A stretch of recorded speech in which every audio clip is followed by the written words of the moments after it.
Boy, Derek Shelton sure wrote up a fun lineup yesterday at Wrigley Field, didn't he? Tucupita Marcano was leading off, Travis Swaggerty at number 2, Rodolfo Castro, who's been swinging a big bat, Jack Sawinski hit a grand slam, Bly Madras was at 5th, Mason Martin with his 100th career home run, Hoy Park at 2nd, and oh, by the way, he had Roansy Contreras starting. Oh, wait a second. That was Indianapolis's lineup yesterday. Good morning to you. Good Wednesday morning. I'm Dejan Kovacevic of DK Pittsburgh Sports. This is an especially disgruntled episode of Daily Shot of Pirates. It comes your way bright and early every weekday if you're into football and or hockey. I also offer daily shots of Steelers and Penguins where you found this, but they're not nearly this disgruntled. This is becoming, adjectives. Fill in the adjectives here. Keep it clean. It's becoming a joke, okay? It's becoming farcical. You're watching the same crappy players that you know and I know aren't going to be Pirates a week from now. At least they shouldn't be. They shouldn't have been for quite a while. You're watching Josh Van Meter and Yoshi Tsutsugo and blah, blah, blah, blah, blah.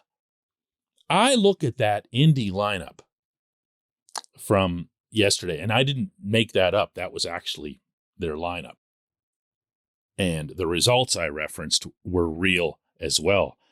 Jack Sawinski's got 3 home runs over the past few days. He's looking like, what we saw of him in Pittsburgh when we were blessed enough to be able to watch him here.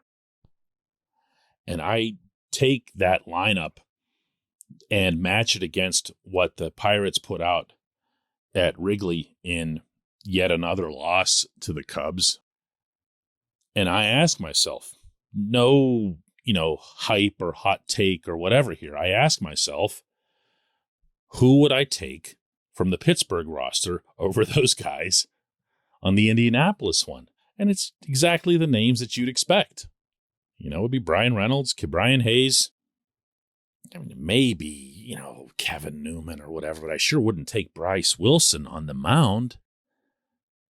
But to repeat a common refrain of mine of late, they don't care. They don't care about the outcomes of the games at the Pittsburgh level. Not in 2022. And they don't care if they're embarrassed by it. They're actually not embarrassed by it. Ben Cherington, this is way more aimed at him than it is at Shelton, obviously. Shelton's not manipulating player service time and worried about stuff like that. He's got the players that he's got, and he's told, unequivocally, unquestionably told, to play Tsutsugo and Van Meter and all that other garbage in the naive, insanely naive hope that there will be a team that wants to trade for them in advance of the deadline next week.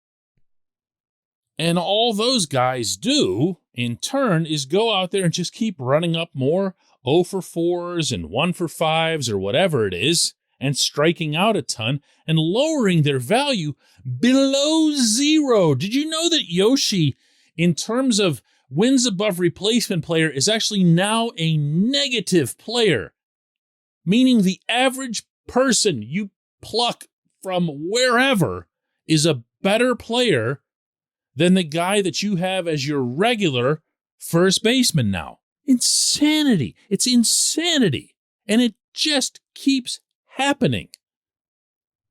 This portion of Daily Shot of Pirates is brought to you by our friends at North Shore Tavern. That's directly across Federal Street from PNC Park. It's home of Steak on a Stone, an eating experience, underscoring the word experience. The steak is brought to you partially cooked on an 800-degree stone, and you do the rest.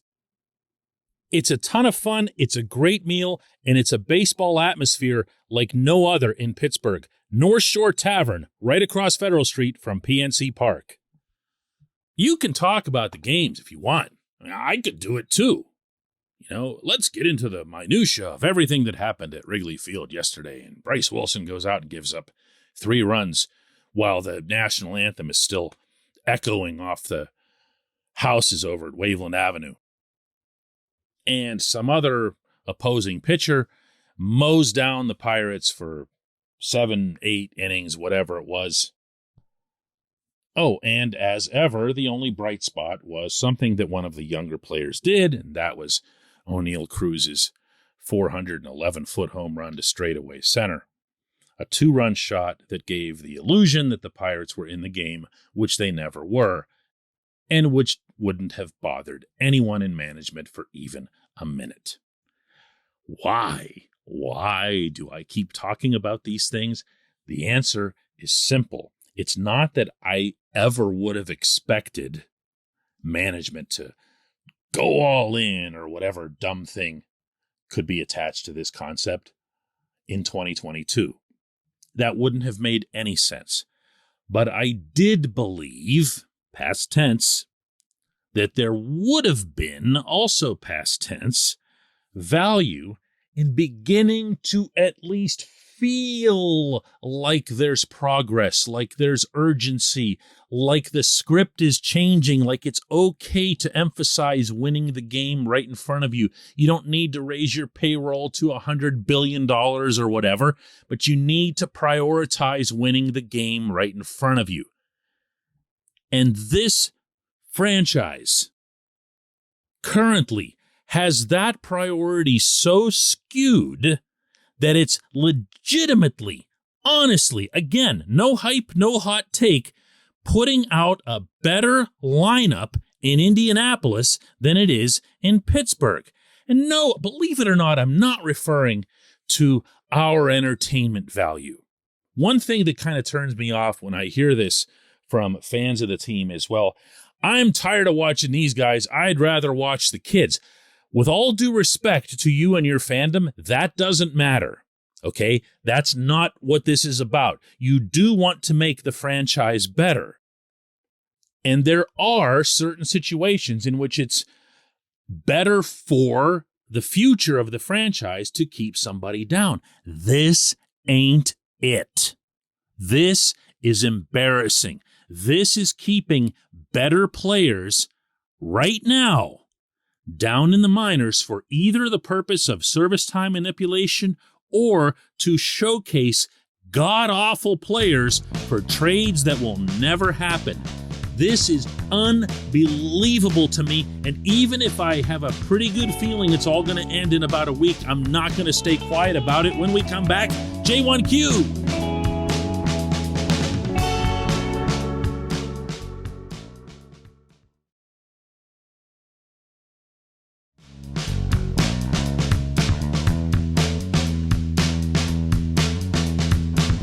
Today, J1Q comes from Adam, who asks, how close is the relationship between Shelton and Cherington when it comes to daily decisions regarding the lineup, and how open have they been with you about it? Ostensibly, the GM picks the roster and the manager picks the lineup, but that seems impossible with some of the roster's worst players who never have and never will be major league players continuing to start every day.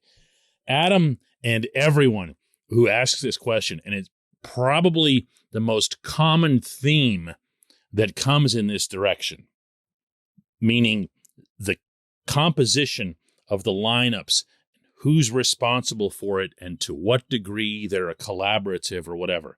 The first thing that I have to say, and I say this a lot, and it never really seems to resonate, this is the way everybody in the majors does this now. This is not unique to the Pirates. This is not controversial, at least not in its methodology. If there are any exceptions to this out of the 30 teams, I am unaware of them and would be stunned if there was even one. The way baseball works now at the top level is that the GMs tend to be analytically focused, and that's appropriate. I'm okay with that. This is actually what you want, because all that means is that they're armed with more information. The GMs then, in turn, meet with the managers, in large part based on analytics. They're going to do more of that aimed toward what was that word Cherington used that fired everyone up about a month ago? Deployment.